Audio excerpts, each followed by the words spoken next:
What I'm trying to do here is abstract you from thinking of this as an artisan or as an illustrator. I really would like it to be coherent with its purpose, with the purpose of the final product. It's really trying to depict emotion. And if there was another way of doing this kind of motion, we would pick the other way. This is not an artisanal, venture where I'm just wasting time to create something really difficult. It's the most efficient way of getting to this specific kind of animation.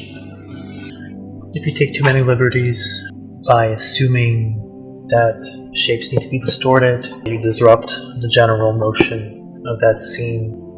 There are preliminary natal lifelines that are extremely important. And by isolating frame as an image in itself, as a static image, you disrupt the priorities, the motion.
Sometimes I look back and forth to see how important it is, whether or not a specific line is crucial, or is it just noise that I can clean, like in this case here. For example, right here, I'm not going to start correcting it like this because I know what the motion is like, that it's not making sense. So I do this part and I really try to humbly simply seal the system that was already established. So I'm juggling back and forth with whites and blacks, basically just trying to reveal the motion and competently manipulate positive and negative space as in a way to simply facilitate the visual messages. So now I'm taking a lot of liberties at trying to stay consistent to the line work, to the content, to the actual literal thing that we're depicting here. So I am trying to make a few decisions. And it is a risk that I'm taking, but sometimes it's okay to just add some extra elements, not just clean up, but actually add some elements if it works with the general motion. It's pretty much the call of the artist for that moment. Trying to see a little bit here, it's a little bit more of a richer, a bit more of a stable containment. The main point of this is to opacify to the systems.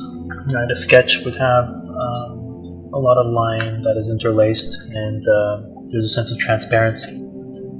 But when I'm using the positive space to cover, basically bring some things up forward and hide other things, it's creating a sense of opaqueness and of material.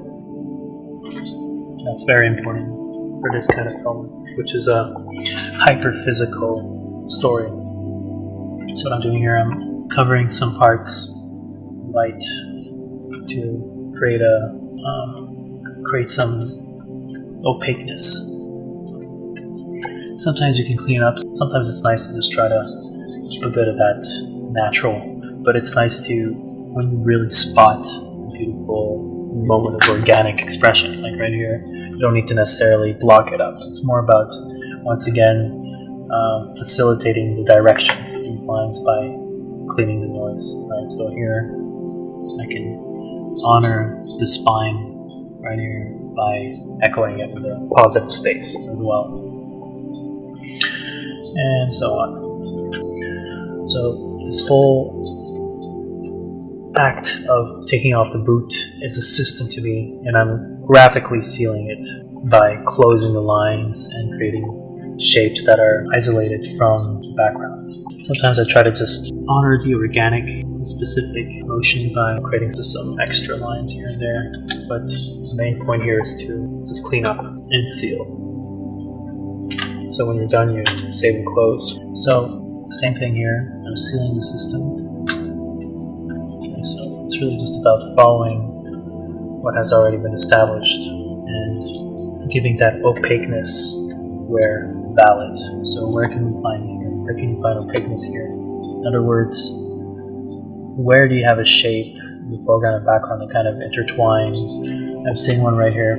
Okay, so you have this thing that was in the back, the leather of the boot, and this is the head of that boot, right, of that shape. So just mask it quite easily right here. And already, wow, you see, like, you feel the shape's presence and weight. So sometimes you can just clean it up just a bit here as well. Again, juggling with the positives and negatives in that image to clearly depict pure motion. See, I had a little bug here. Let's undo this. Where else can I find opaqueness? I find some here. This is really impacting the shape, creating this sense of it wouldn't be consistent. It would no matter what. So I'm doing this thing sometimes where I just try to elongate the line with the dots. I don't want to abuse that, but it's a treatment that is quite well used in the artwork of Mobius. That idea of creating these little timid indications of volume. So this comes from the old etching technique. Here, I can show you what I mean. Just giving a bit of this really gives that nice medical discovery, science vibe to the whole story, to the whole visual. So, you see what I mean? Recordings are being delayed with the graphic card. You see what I mean here? See, I'm really getting that opaqueness. Sometimes what's good too is to clean up stuff and shit like this. You can really get it off. Just take off these little to select the section that is clean and basically dragging it to a section that is more clean. So the reason why I'm doing this is because it gets really awkward when you start using pure whites to cover paper, because this was scanned and this was before anything a true physical real medium, and there's a porous presence to the paper, so the background is a porous physical thing. So when you start using these digital whites to mask it, it might look good here, but on the screen, likely on the final, you're going to start seeing these really awkward whites, like synthetic digital white masks on your image, and it looks terrible. It's a very particular thing. So it's always important if you're going to mask something. If you're not using the line like here, which is by essence an organic thing because you're doing it by hand. If you're not going to do this, if you're just going to mask it, don't ever mask it with the white. Mask it with the local tones of.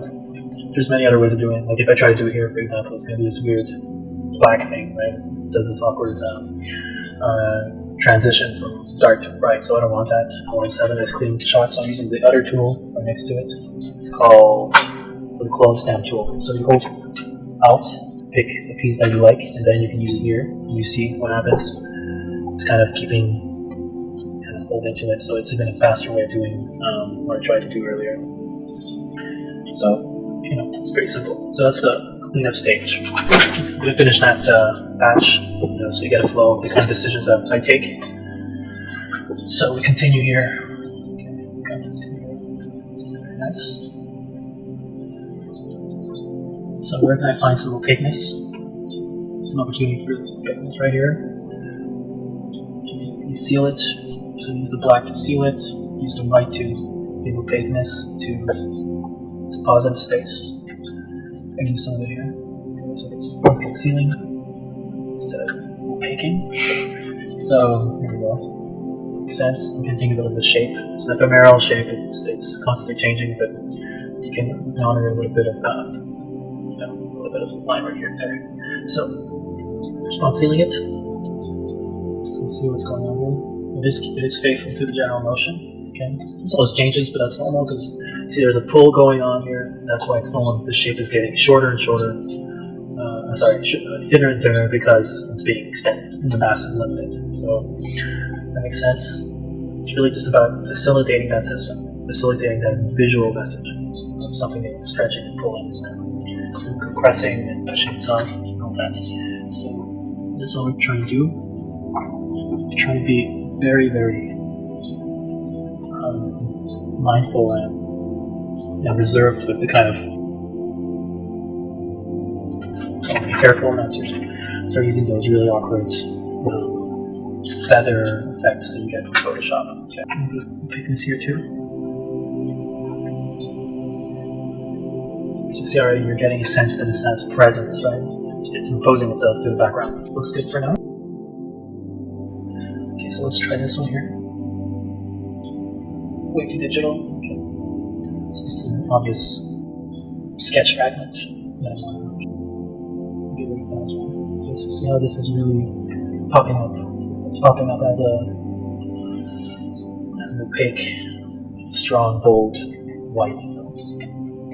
And you can situate it by just giving it a bit of a thicker line in the back and at the bottom to mimic a sense of shadow or presence. I'm using a lot of general, almost mystical terms because it's really what I'm trying to do here is abstract you from thinking of this as an artisan, as an illustrator.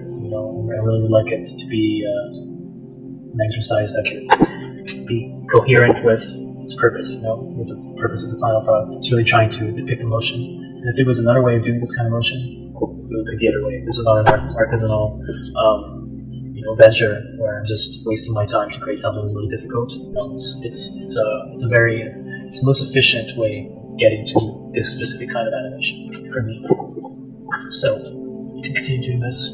So again, here I'm honoring the spine, the lifeline right here by isolating the white right here as well. So sometimes it's a question of judgment. So who says this one is more important than this one? No one does, but I mean, you look at the general sense. You want to create a general feeling of circularity, and I feel like if I block this part here, it's kind of creating more of a balance to the whole. Right? So I'm taking some decisions here that are purely artistic, but they can be taken by anybody. It's not just me. So I'm going to create that sense here. And it's another adventure too. You know, like we don't want to go crazy. Like here, I'm going to be like, oh no, look at all the little hairs and stuff. Like, don't worry about that. You know, it's just about facilitating the main visual message. Right here as well. Let's see what we can do here. So I think we can do this. Okay, so I'd like to seal. Okay, we seal that system. This is going to be very, very important later on because the movie is viewed in different formats. It can be small like this, it can be super big, and by sealing general, main visual shapes, sealing the guiding pieces of the body, you are making it possible for someone to understand what they're looking at when it's really small as well as really big. So there's no room for interpretation when it comes to the visual depiction of this thing. So we're done with this here. So when I quit, I always save them. So it tells me. So I do Control W to close that specific image.